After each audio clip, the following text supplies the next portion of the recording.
Kamusta, collective? Welcome puli sa reading.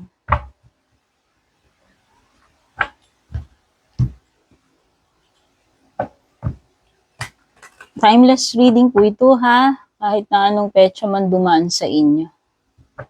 Regardless, kahit na anong petsa ko pa ito na-upload, lahat naman po ng reading ko rito ay timeless. Thank you po sa inyong pag-aabang palagi, patuloy na pagsubaybay, pagbalik-balik.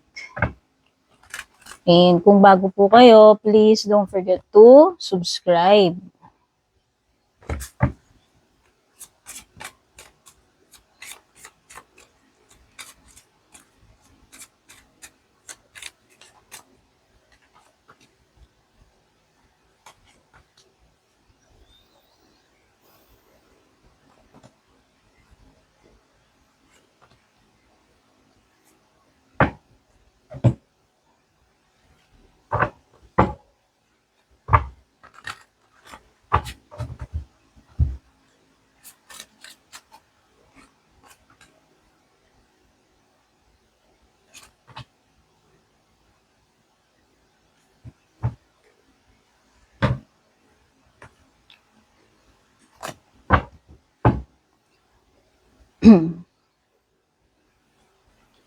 Okay, so tignan natin yung mga energies na itong person. Two separate energies yan, left at saka right. Pwedeng yung kaliwa, energy ng person mo, yung kanan, energy mo. Sabi dito, my focus is on my life. I can't be bothered to worry about you. I know what I'm doing. I played dumb to keep you confused. I knew I was losing you, but I didn't do anything to fight for you. Ouch! So, hindi ka pinaglaban netong person na to. Mas nag-focus siya. Siguro sa career niya, sa sarili niya, sa buhay niya, mas inunan niya yun. No? So, ibig sabihin, maaaring hindi ka niya pinili, hindi ka niya pinaglaban, mas inuna niya siguro yung mga gusto niyang unahin or yung buhay niya muna or career niya or whatever. Alam naman niya yan, aware siya eh, pero parang nagkunwari na lang siya na parang sabi dito parang nag-play dumb, nagtanga-tangahan na lang para ma-confuse ka. So dito naman sa kanan, sa side mo, I have things going on in my life that require my full attention. So yun pala, parang pareho naman kayong nag-focus sa kanya-kanya ninyong buhay. No? Kasi yun din yung sinabi niya eh. Sabi niya, my focus is on my life. Tapos sa side mo, yan, may mga bagay na nangyari sa buhay mo na kinailangan mo na doon mag-focus. So, pero dito sa side mo, merong sinasabi, no one else makes me feel the way you do, but I'll take it to the grave before I tell you. Okay. So, meron special feelings pa rin sa side mo. Alam mo naman at ramdam mo, alam mo sa sarili mo kung gaano siya naging kaimportante sa buhay mo. Pero, parang mas pipiliin mo na lang na hindi niya malaman yun. Hindi sabihin or itago mo na lang yan sa sarili mo. Ayan. I need to free myself from fear and doubts. Kasi dito sa side mo, nagkaroon ka ng doubts. Gusto mong palayain na lang yung sarili mo doon. Kasi nga, kung hindi ka naman niya pinili, or hindi naman siya willing na ipaglaban ka, bakit pa? So, ikaw, special nga yung feelings mo sa kanya, special siya sa'yo, kaso hindi enough. No? Hindi enough kasi hindi kanya pinaglaban, hindi kanya pinili. No? Siguro play safe masyado tong person mo or hindi ko alam. Yan natin.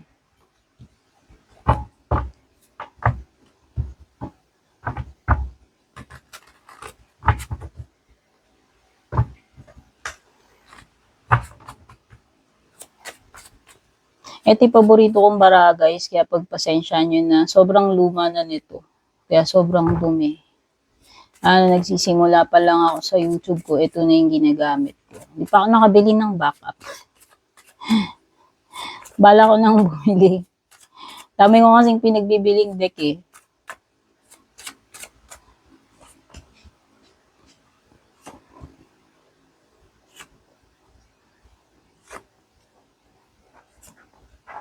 Okay, dito sa side ng person mo, lumilitaw mga signs. Pwedeng may Leo, Aries, so strong energy ng fire. Actually, Leo tsaka Aries.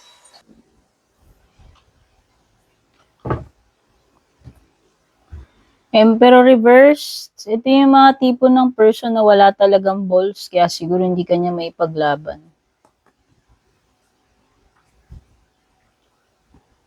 Kaya mas pinili na lang niya magtanga-tangahan, no?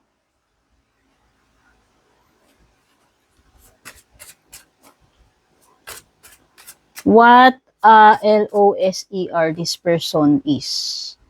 Char.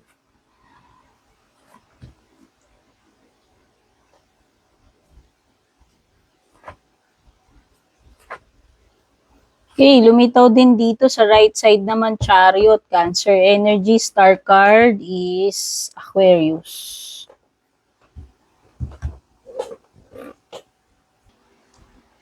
So, dito sa Nine of Wands, sa side ng person mo, ito kasi yung card na nag-set siya ng boundaries eh. Oh, parang defensive to eh. Parang nasa defensive stance siya. Aside dun sa Seven of Wands na card, no? Ito kasi yung pagsiset ng limitation, ito yung pagsiset ng boundaries. Parang merong something dito sa Nine of Wands na pilit niya na pinaninindigan hanggang ngayon. Kasi ito ay standing firm. No, meron meron siyang, ewan ko, mataas ba pride ego neto? Kasi nakita ko rin yung ano kanina, Emperor reverse. Pero kasi itong card na to is a sign na nag-enable siya ng boundaries niya eh. Tsaka meron siyang pinoprotektahan, no? Defensive ito eh, pagiging protective defensive sa sarili niya. With the strength card, tinatry niyang maging tinatry niyang maging strong. Tinatry niyang hindi magpa-apekto. Or pwede rin naman na nag-hold back siya, may mga nararamdaman siya, pero tinitiis na lang niya yun. No? Kinikip na lang niya yun sa sarili niya. Kasi yung energy ng pagiging strong-willed, yan yung energy ng pagiging resilient, or pag-hold back.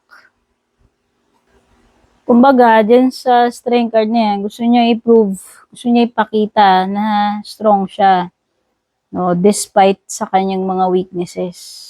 Ayaw niya ayaw niya na makita mo kung ano yung kahinaan niya eh. So, yun yung pinoproject niya. Na siya yung person na hindi affected, siya yung person na strong-willed.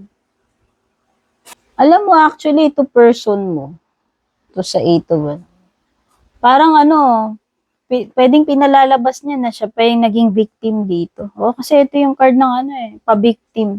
Pa-victim effect. Parang lumilitaw dito, pinapalabas niya na siya yung feeling trap, pinapalabas niya na siya yung nasusuffocate na, pinapalabas niya na siya yung nabiktima rito. Actually, pwede rin siya yung gumawa rin ng sarili niyang mental prison dito eh. Gumagawa siya ng mga boundaries, pero alam mo yun, siya rin naman yung natatrap doon sa mga pinoproject niya na yan. Or maybe, itong 8 of Swords na to, sinasabi na maaaring trapped siya ngayon dito sa situation niya. Hindi siya makaalis. Or hindi niya magawa yung gusto niya.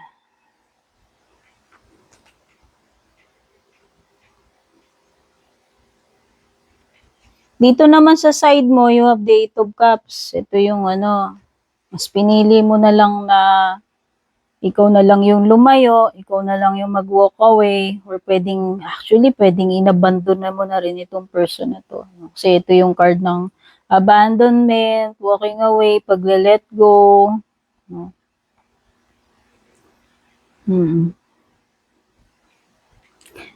Para sa iyo kasi pwedeng unhappy ka na rin naman sa kanya or naging unhappy ka na rin naman doon sa relationship ninyo. So ikaw na lang yung mas pinili mo na lang na mag-walk away, mag-walk out dito sa person na to. Sa connection or relationship ninyo. Oo, kasi in-explain din naman ng bara mo dito na parang, ayan sinasabi dito sa oracle card mo na I need to free myself from fear and doubts. So, ikaw na lang din yung magbibigay ng freedom sa sarili mo. No? Para matapos na rin yung mga fear or doubts na nararamdaman mo. Para hindi ka na rin, alam mo yon, makulong or matali sa situation ninyo na parang hindi ka naman kayang panindigan, ipaglaban, panagutan, or piliin. Kasi itong chariot na to is pagpili magde-decide whether kung i-continue mo pa ba to or hindi na. Kaso chariot reversed, so pwedeng para sa'yo, maaring nagkaroon ka ng realization na ano pa ba saysay kung itutuloy mo to, mas mabuti pa wag na lang. No? Kasi ito parang nag-back out ka na, parang mas pinipili mo na lang na hindi na mag-continue.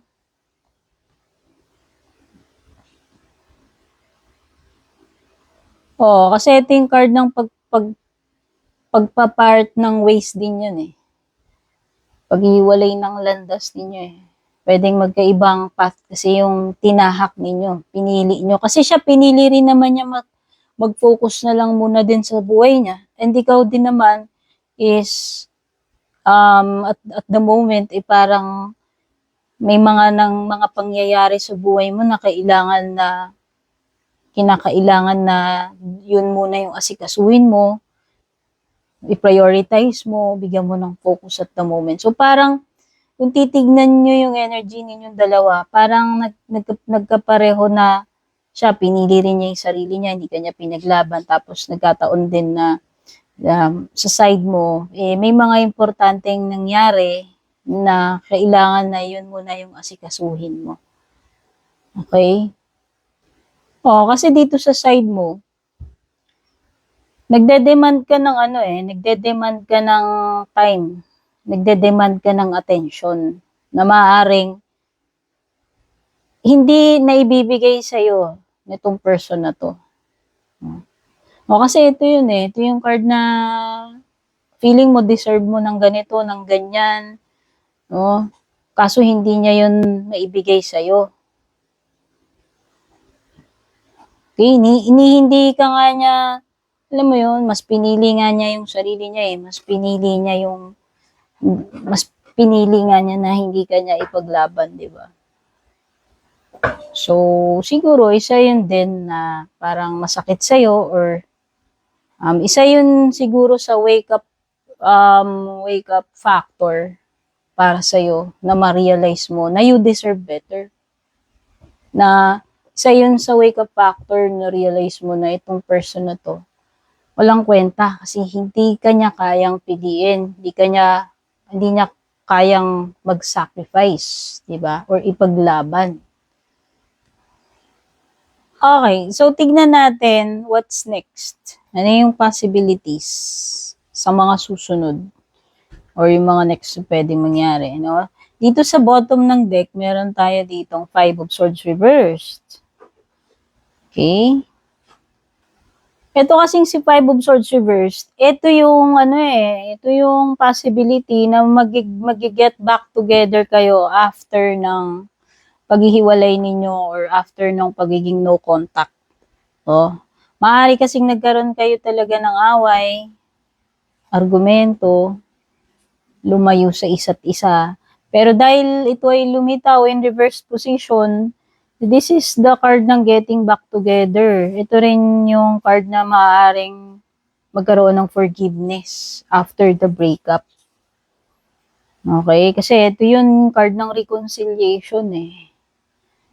Ito yung pagkakaroon ng remorse. So maybe, itong person mo, ayan o, dito kasi sa side niya, nakikita ko rin dito is sign ng pagbabalik after niyang mag-ghost or after niyang mag-disconnect, no? Andun talaga yung possibility dito sa person mo. No?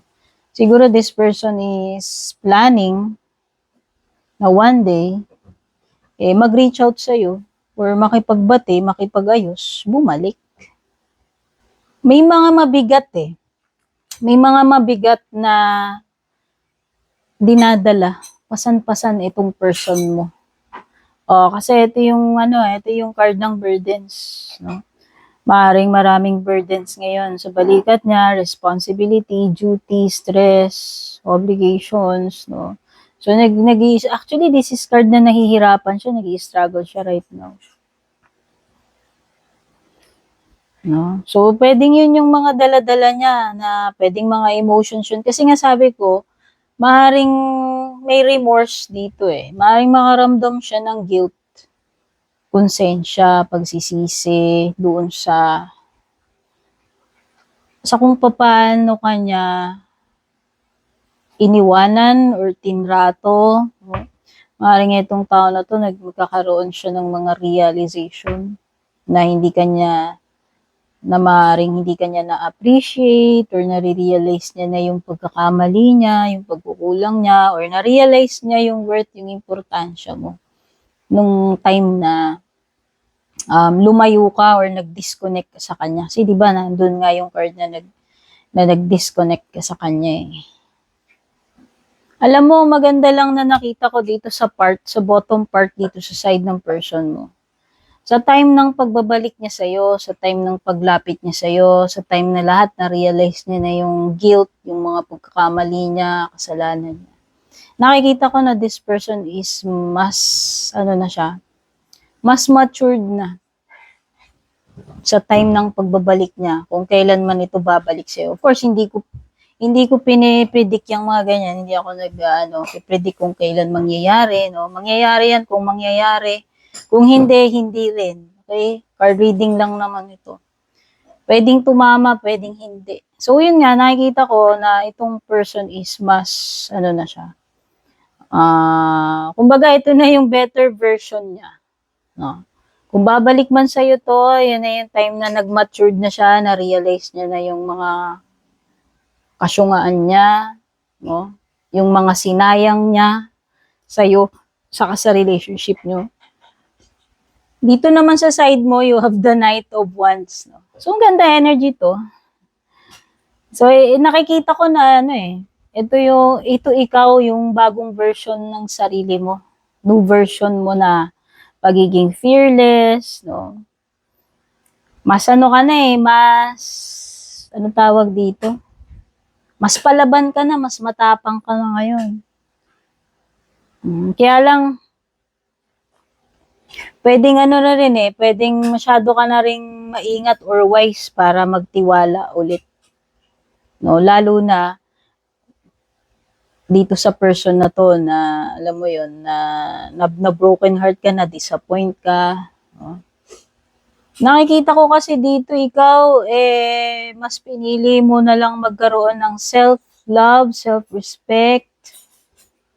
Mas pinili mo na lang na mag-focus sa personal growth mo, no? Nakikita ko dito na very passionate ka sa ginagawa mo ngayon, sa career mo, binibuild mo yung sarili mo, no? So, nakikita ko dito, pwedeng nonchalant ka, wala kang time or ayaw mo mag-aksaya ng time energy sa mga connection na hindi worth it. Yun na lang yung nakikita ko.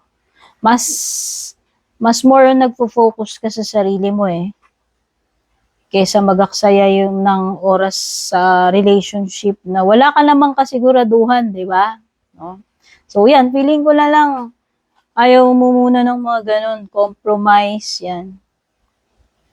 Hindi ka maaaring hindi ka ganun ka, ano ba yung word? Hindi ka ganun ka, hindi ka ganun na nagmamadali, yan. Na pumasok sa isang relationship or commitment. Isa pa, ito, very clear message, star card reverse. Isa pa, hindi ka na rin kasi umaasa naman dito sa person na to actually. Nung nag-isip ka, na-realize mo, nag-decide ka na mag-walk out na lang dito, talikuran na lang, pamigay mo na lang, mag-let go ka na lang, no? Ay, nakita ko dito itong star card reverses, hindi ka na rin naman umaasa na magbabago pa tong person na to or kung babalik ba siya or whatever, no? So, in short, pwedeng wala ka na rin namang pakialam kung bumalik pa siya or hindi. No? Kaso nga, mukhang mag-iiba yung ihip ng hangin, mukhang magbabaliktad yung mundo ngayon. No?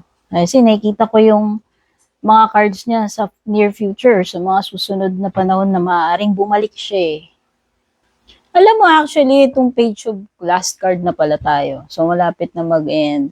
So, itong page of wands mo, this is a sign na maaaring, alam mo yun, parang you are very positive and inspired, no? So, hindi ko alam kung meron na bang bagong person ngayon dito sa current situation mo na nagpapa-excite sa'yo, nagpapa-inspire sa'yo. Kasi pwedeng ito yung sign ng new person. No? Pwedeng nandito na siya sa present situation mo or pwedeng paparating pa lang. No? Actually, ito yung card ng possibilities. Bagong possibilities para sa'yo pagdating sa love mo.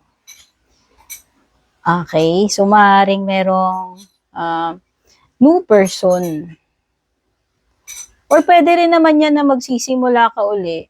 No? Hindi ko lang masabi kung, depende kasi yan kung tatanggapin mo ba siya, patatawarin mo ba siya or hindi na. Pero ito lang naman ay card na nagsasabi na merong mga bagong possibilities sa'yo pagdating sa love life. Pwedeng new person din na paparating. Okay, thank you so much for watching. Kita-kits sa next reading. Don't forget to subscribe, follow, babush!